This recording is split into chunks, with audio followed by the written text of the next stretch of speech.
दोस्तों लेकर आ चुके बिहार और देश दुनिया की फटाफट कई सारी महत्वपूर्ण और बड़ी खबरें। सभी खबरों को आगे इस वीडियो में जानेंगे। इससे पहले इस वीडियो को एक लाइक जरूर कर दीजिए। चलिए अब फटाफट सभी खबरों को जान लेते हैं। मोदी जी ने विपक्ष का मंसूबा तोड़ दिया। SC/ST आरक्षण पर बीजेपी ने तेजस्वी यादव को ठोका जवाब। SC/ST के आरक्षण में क्रीमी लेयर लागू नहीं होने के फैसले का बिहार भाजपा के नेताओं ने स्वागत किया है। पार्टी नेताओं ने अलग अलग बयान जारी कर कहा कि केंद्र सरकार का यह निर्णय साहसिक है। केंद्र सरकार ने शुक्रवार को यह साफ कर दिया कि अनुसूचित जाति और जनजाति के लिए आरक्षण में क्रीमी लेयर का प्रावधान करने का कोई विचार नहीं है। SC/ST आरक्षण में क्रीमी लेयर वाले सुप्रीम कोर्ट की सलाह का RJD के तेजस्वी यादव समेत सभी विपक्षी नेताओं और चिराग पासवान विरोध कर रहे थे, तो जीतन राम मांझी आरक्षण में सब कैटेगरी के समर्थन में बोल रहे थे। उप मुख्यमंत्री सम्राट चौधरी ने कहा कि प्रधानमंत्री नरेंद्र मोदी की अध्यक्षता में केंद्र मंत्रिमंडल की बैठक के बाद यह साफ कर दिया गया है कि SC/ST के लिए आरक्षण प्रणाली में क्रीमी लेयर का प्रावधान नहीं है। केंद्र सरकार ने यह भी स्पष्ट कर दिया कि बाबा साहेब अम्बेडकर के संविधान के मुताबिक ही आरक्षण का प्रावधान जारी रहेगा। प्रधानमंत्री का स्पष्ट मत है कि बाबा साहेब भीमराव अम्बेडकर के संविधान में अनुसूचित जाति और अनुसूचित जनजाति के आरक्षण में क्रीमी लेयर का कोई प्रावधान नहीं है, इसलिए सुप्रीम कोर्ट के सुझाव के बावजूद SC/ST के आरक्षण में कोई बदलाव नहीं किया जाएगा। शिक्षा, स्वास्थ्य, स्मार्ट मीटर के बाद विमान कंपनियों पर बरसे पप्पू यादव। मनमाने किराए पर पूछे कई सवाल। पूर्णिया सांसद पप्पू यादव ने लोकसभा में पूर्णिया में एयरपोर्ट बनाने की मांग के साथ साथ विमान संचालकों द्वारा यात्रियों से मनमाने ढंग से भाड़ा वसूली पर गंभीर सवाल उठाया है। उन्होंने सदन में इस मुद्दे को रखते हुए कहा कि वर्तमान में देश में एयरपोर्ट की संख्या बेहद कम है, जबकि यात्रियों के मनमाना किराया वसूला जा रहा है, जिससे आम आदमी को हवाई यात्रा करना मुश्किल हो गया है। जो बच्चे गरीबी रेखा से नीचे के हैं और वे परीक्षा देना चाहते हैं, उन्हें ट्रेन का टिकट नहीं मिल पाता, उन्हें जल्दबाजी में जाना पड़ता है, तो क्या उसके लिए कोई मानक है?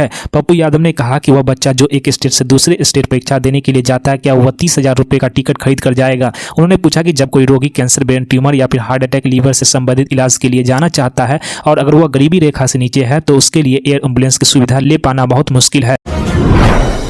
सिर्फ 4 जातीय से IAS IPS बन रहे हैं, दलितों का उत्थान होना चाहिए। मोदी कैबिनेट की बैठक में बोले जीतन राम मांझी। SC और ST आरक्षण कोटे में क्रीमी लेयर के लिए कोई प्रावधान नहीं होने की बात केंद्रीय मंत्रिमंडल द्वारा कहे जाने के एक दिन बाद केंद्रीय मंत्री जीतन राम मांझी ने शनिवार को कहा कि सरकार को उन दलित जातियों के उत्थान के लिए प्रावधान करना चाहिए जो पिछड़ी है। केंद्र सूक्ष्म, लघु और मध्यम उद्यम मंत्री मांझी पत्रकारों से कहा, मुझे पता है कि केंद्रीय मंत्रिमंडल ने शुक्रवार को यह स्पष्ट कर दिया कि SC और ST के लिए आरक्षण में क्रीमी लेयर के लिए प्रावधान नहीं होंगे। मैं बैठक में मौजूद था। मैंने यह मुद्दा उठाया कि सरकार को उन दलित जातियों के उत्थान के लिए प्रावधान करना चाहिए जो पिछड़ रही है। बता दें कि बिहार के पूर्व मुख्यमंत्री जीतन राम मांझी ने कहा, दलितों के केवल 3 से 4 जातियां हैं जो SC/ST कोटा का सारा लाभ ले रही है। उन्हीं के लोग IAS और IPS अधिकारी और इंजीनियर बन रहे हैं। बिहार को एक और मेगा ब्रिज की सौगात। भागलपुर में गंगा पर बनेगा रेल पुल। मोदी सरकार से 2,549 करोड़ रुपए मिले। बिहार भागलपुर में गंगा पर नए रेल पुल के लिए DPR बनाने का काम अगले माह काम शुरू हो जाएगा और इसी साल के अंत तक पुल निर्माण का काम भी प्रारंभ हो जाएगा। अगले 5 साल में कार्य को पूरा करने का लक्ष्य तय किया गया है। वर्तमान में बक्सर में राजमहल तक लगभग 450 किलोमीटर की लंबाई में बिहार में गंगा नदी पर अभी मात्र 3 पुल है। इस परियोजना द्वारा गंगा पर एक अतिरिक्त मेगा ब्रिज के निर्माण से नॉर्थ बिहार, पश्चिम बंगाल एवं नॉर्थ ईस्ट के दक्षिण बिहार, झारखंड व ओडिशा के बीच गतिशीलता में वृद्धि होगी। पाटलिपुत्र रेल परिसर ने शनिवार को आयोजित प्रेस कॉन्फ्रेंस में रेल मंत्री अश्विनी वैष्णव ने रेलवे बोर्ड से वीडियो कॉन्फ्रेंसिंग के माध्यम से बताया कि प्रधानमंत्री नरेंद्र मोदी की अध्यक्षता में आर्थिक मामलों की कैबिनेट समिति ने तकरीबन 24,657 करोड़ लागत के साथ रेल मंत्रालय की 8 परियोजनाओं को मंजूरी दी है। इसमें भागलपुर के पास गंगा पर एक नए रेल पुल का निर्माण भी शामिल है।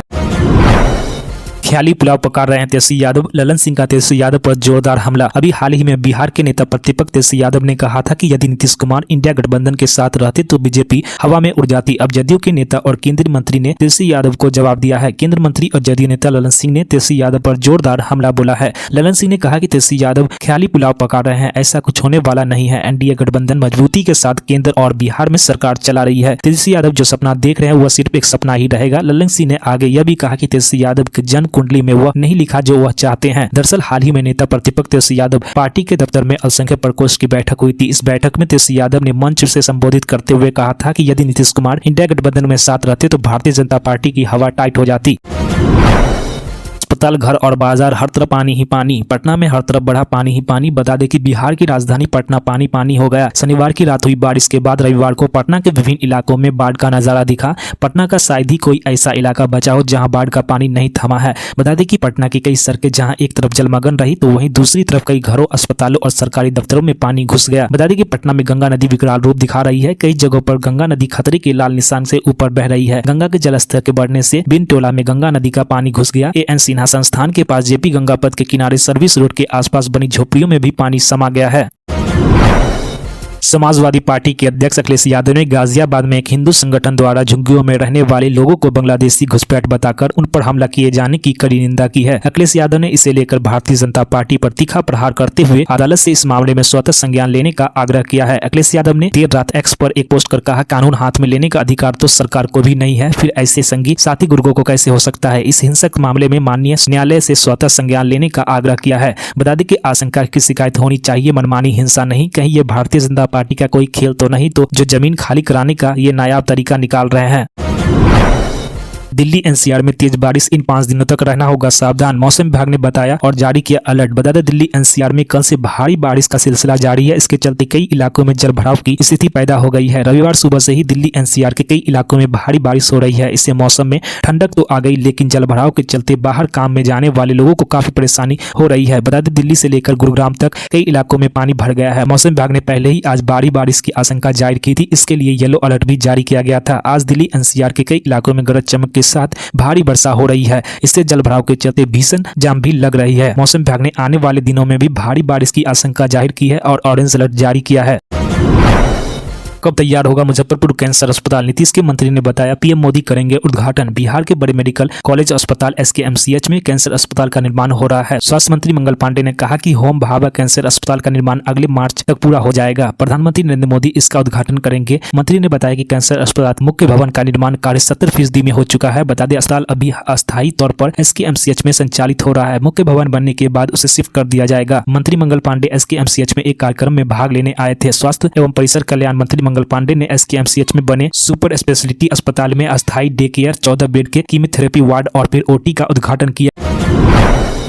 राजनीति का स्तर घटिया हो गया, सभी दल जात और धर्म में समाज को बांट रहे हैं, बोले बीजेपी अध्यक्ष। बिहार बीजेपी के अध्यक्ष दिलीप जायसवाल ने राजनीति को लेकर बड़ी बात कही है। दिलीप जायसवाल ने कहा कि राजनीति का स्तर बेहद ही घटिया हो चुका है। उन्होंने मीडिया के सामने यह भी स्वीकार किया कि सभी पार्टियां समाज, जात पात और धर्म में बांट रही है, जिससे लेकर बीजेपी के अंदर ही हड़कंप मच गया। बिहार के पूर्णिया जिले में एक कार्यक्रम के दौरान दिलीप जायसवाल ने कहा, आज राजनीति का स्तर बहुत ही घटिया हो गया है और राजनीति की सोच भी बेहद गिरती जा रही है। यही कारण है कि सभी दल समाज को जात पात धर्म में बांट रहे हैं। दिलीप जायसवाल ने आगे कहा कि मैं कोई एक दल पर आरोप नहीं लगा रहा हूं, दिलीप जायसवाल भी सामने हैं। मैं नेता के ही रूप में बोल रहा हूं, नहीं तो कभी कभी होता है कि दूसरे पर आरोप लगा रहे हैं। मैं यह कह रहा हूं कि सभी राजनीतिक दल एक माहौल बनाते जा रहे हैं कि उनको सत्ता किसी भी तरह से मिल जाए।